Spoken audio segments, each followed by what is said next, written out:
प्रिय विद्यार्थियों, नमस्कार।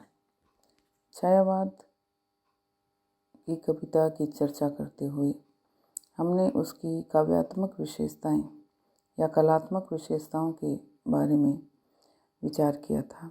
हमने देखा कि छायावाद में जो कला पक्ष है उसके अंतर्गत लाक्षणिक वक्रता, उपचार वक्रता, उसके प्रतीकों का सौंदर्य, पाश्चात्य और भारतीय अलंकरण पद्धति, नवीन उपमा और उत्प्रेक्षाओं का जो आविष्कार हुआ, कोमलकांत पदावली आदि विभिन्न विशेषताएं देखने को मिलती हैं। इसी संदर्भ में आगे बढ़ते हुए हम छायावाद की कविता की जो काव्यात्मक विशेषताएं हैं उसके अंतर्गत सबसे परिवर्तनकारी जो विशेषता थी वो उसका प्रगीत तत्व है। यानी कविता जब गीत के रूप में गाई जाती है, कविता या तो पद के रूप में पढ़ी जाती है या फिर गीत के रूप में गाई जाती है, तो प्रगीतात्मक तत्व जब गीत के रूप में कविता लिखी जाती है या गाई जाती है तो वो उसका प्रगीत तत्व होता है। और उस तत्व का स्वरूप छायावादी कविताओं में विशेष रूप से देखने को मिलता था। इन दिनों में कवि अपनी कविताओं को प्रतीकात्मक रूप में, प्रगीतात्मक रूप में देखते थे और उसी रूप में कविताएं अधिकांशतः लिखी जाने लगी थी। छायावादी कविता का जो प्रगीत तत्व है वो भी अपनी विशेषता रखता है। निराला, महादेवी और प्रसाद की कविता में इसका बहुत विकास हुआ। आत्माभिव्यक्ति को लेकर चलने वाली इस कविता में प्रगीत तत्व का बड़ा निखार मिलता है। यानी जो कवि अपनी आत्मा की अभिव्यक्ति कर रहे थे, अपने मन की भावनाओं को प्रकट करने को अपना विषय बना रहे थे और इस विषय को गीत के अलावा अन्य माध्यम से प्रकट करना उतना महत्वपूर्ण नहीं होता या उतना सरल नहीं होता, इसलिए प्रगीत तत्व इस काल में बहुत निखर कर आया। एक बड़ा सुंदर और सुष्ट उदाहरण हम कामायनी में इसका देख सकते हैं। जैसे तुमुल कोलाहल कलह में मैं हृदय की बात रे मन, विकल होकर नित्य चंचल खोजती जब नींद के पल। ऐसे ही अनेक उदाहरण महादेवी के काव्य में भी देखने को मिलते हैं। मैं नीर भरी दुख की बदली, उमड़ी कल थी मिट आड़ चली। इस तरह के प्रगीत तत्व से गाए जाने वाले जो पद या जो गीत थे उनकी छायावादी काव्य में बहुतायत थी और इनके इस प्रगीत तत्व के माध्यम से पद को गाना अधिक सरल हो जाता है। इस काल में प्रगीत तत्व के साथ साथ सर्वनामों का भी प्रयोग हुआ था। यानी छायावादी कविता में सर्वनामों का प्रयोग भी उसका सौंदर्य बढ़ाने वाला है। प्राचीन साहित्य संस्कृत में सर्वनामों का बहुत अधिक प्रयोग हुआ करता था। छायावादी कवियों ने भी साहित्यिक अनुरंजन के लिए ऐसे सर्वनामों का प्रयोग खूब किया। यह, वह, इन आँखों आदि सर्वनामों से अनिर्वचनीयता प्रकट की। वह सुख, उन चांदनी रातों आदि में अनिर्वचनीयता की ध्वनि है। ऐसे ही विशेषणों का प्रयोग भी छायावादी कविता के अंतर्गत किया गया। यानी छायावादी कविता में चित्रांकन के लिए कवियों ने विशेषणों का बहुत प्रयोग किया है। जैसे निराला की कविता में वह सहसा सजीव कंपित द्रुत सुरभि समीर।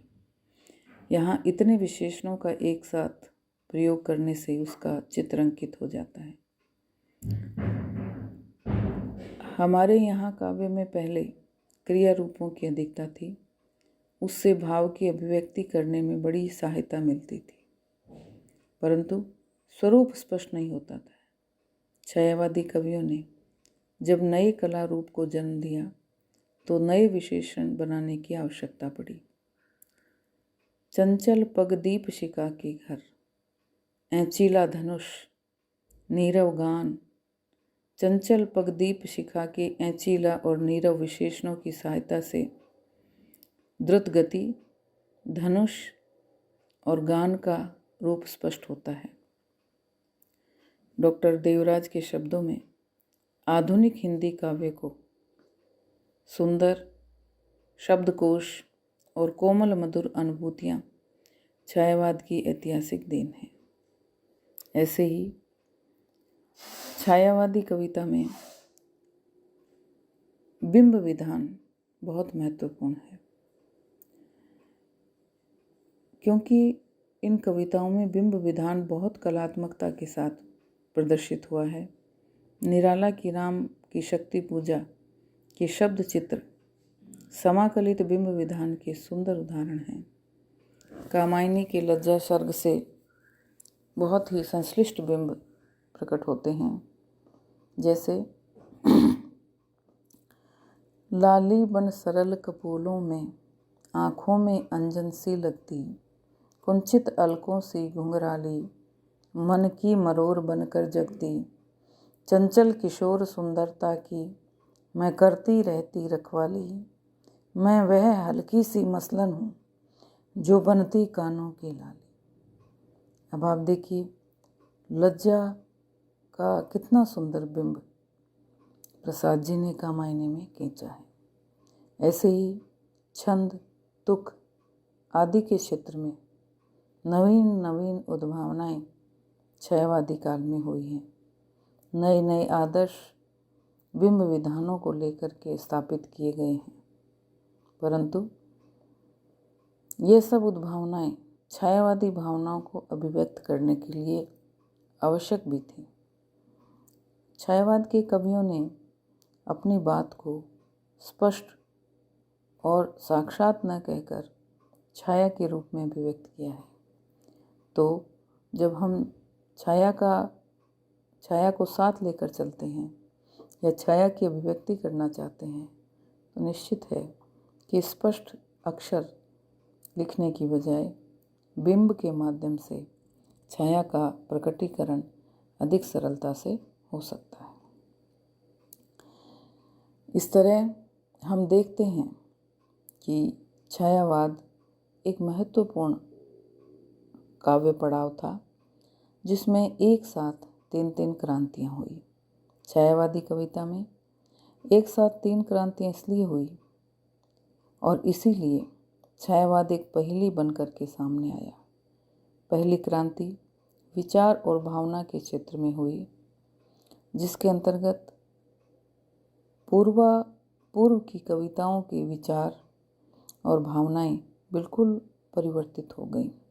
जहाँ समाजवादी या व्यक्तिवादी चिंतन था, वहाँ पर छायावादी कवि अंतर्मन के चिंतन को लेकर के आए और भावनाओं को, अपनी व्यक्तिगत भावनाओं को उन्होंने काव्य के माध्यम से प्रकट किया।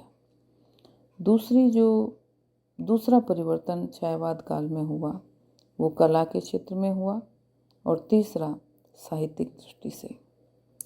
परिवर्तन इतनी तेजी के साथ हुए कि शुरू में अधिकतर लोग इन्हें ठीक से समझ नहीं सके।